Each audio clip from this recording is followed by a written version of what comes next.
parts 1 and 2 of The Last Dance, the Bulls' last season documentary, aired last night. And there was a lot of strong reactions to a lot of things there. One of the key things that I pointed out was it was the players versus management. And Jerry Krause openly shopped the idea of trading players. No one was untradeable. Everybody was for sale. This was their final season because management would not allow it. Mike had to beg Jerry Krause.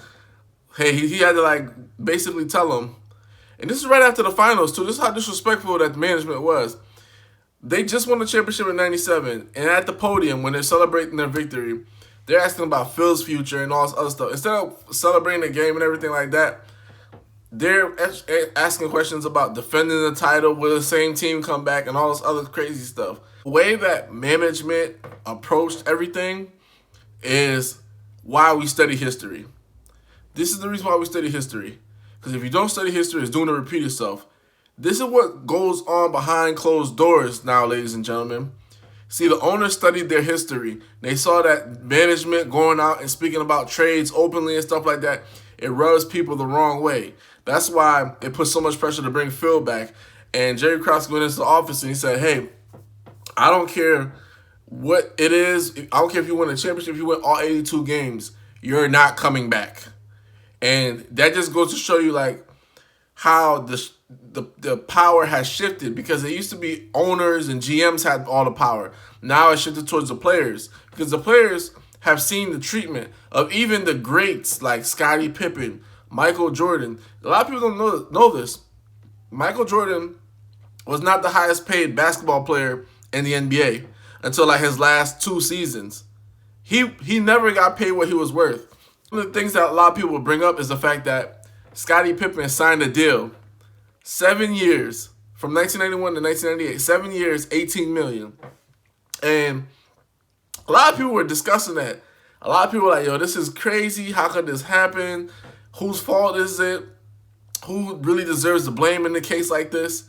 And the thing is you see it from both perspectives. From ownership perspective, you're like, hey, you signed a contract. This is what you're worth.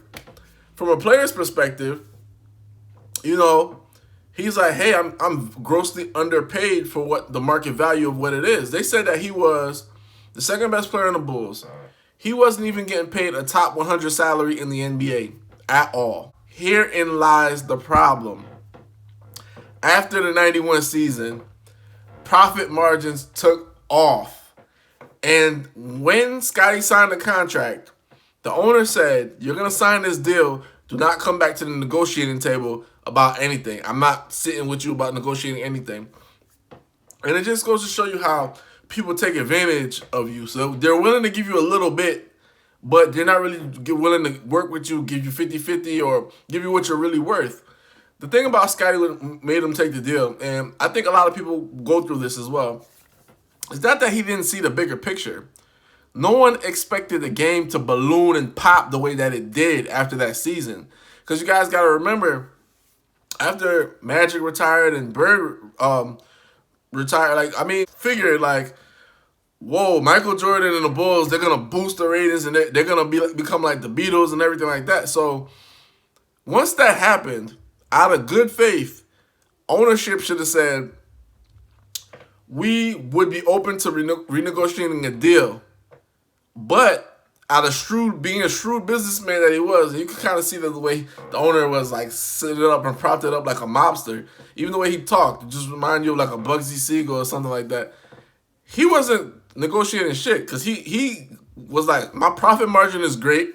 I got the best players in the game, the best team in the game. I don't have to pay them anything, and I'm raking in hundreds of millions of dollars. Merchandising, the Bulls brand, flying them out to Paris, playing exhibition games there. That's worldwide marketing. So that being said, they could care less. So for Pippen, it was just a big slap in the face, and they took it out on Jerry Krause. And then, they were calling him little man, and all that was because management and ownership showed a blatant disrespect for the players. And that's why we see lockouts now more often. We see how big of a deal the CBA is. It's because of stuff like that. If the best players that ever played the game could get treated like this. There's nothing for a Steph Curry or a LeBron James, or it's nothing for a Kevin Durant to get lowballed or get paid not what they're worth or get this blatantly disrespected.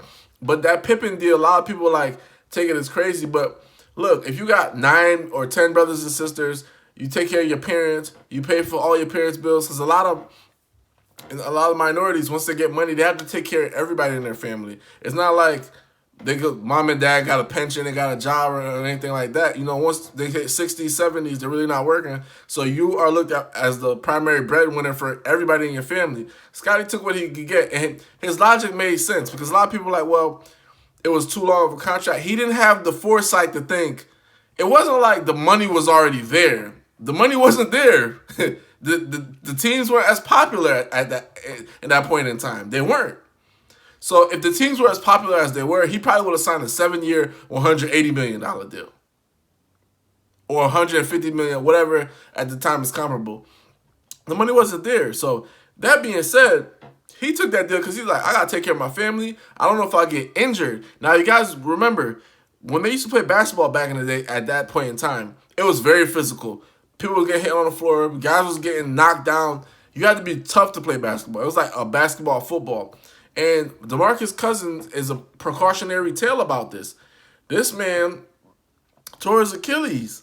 Tried to play on it and try to come back too soon. Mess something else up. Derrick Rose is another one.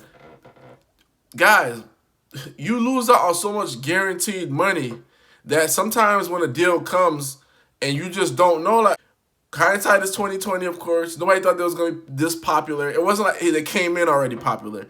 Nobody told them, like, nobody gave them the marketing graph, and it's like, hey, if you guys win a championship, we're going to get this amount of fans, so hold on to sign the contract. Nobody could have foresaw that, so I don't really fault him. The length of the contract, of course, that's very long, 7 years. You know, maybe could have signed a 4-year deal and come and renegotiate, but he didn't have the foresight for that. Because a lot of people, they just fighting for their life. Whatever they can get, they can get. And that's how a lot of people get screwed over. So I guess this is a lesson for us as people. Look, even though you're desperate for something, don't show them that you're desperate. Try to negotiate deals and just try to get what you're worth. Because you never really get what you're worth. You get what you negotiate. But so far, the documentary was crazy. The intro was nuts. Like, I like how they had Puffy and Mace been around the world, because that team definitely been around the world. Just learning about the legacy, how they approach the game. Like, Mike's approach to the game, the way he said that even though he was the best in the United States, considered the best young professional in the world, he approached the game like he was the lowest on a totem pole. Like, he had something to prove every night. And that's something that anybody could take away and respect.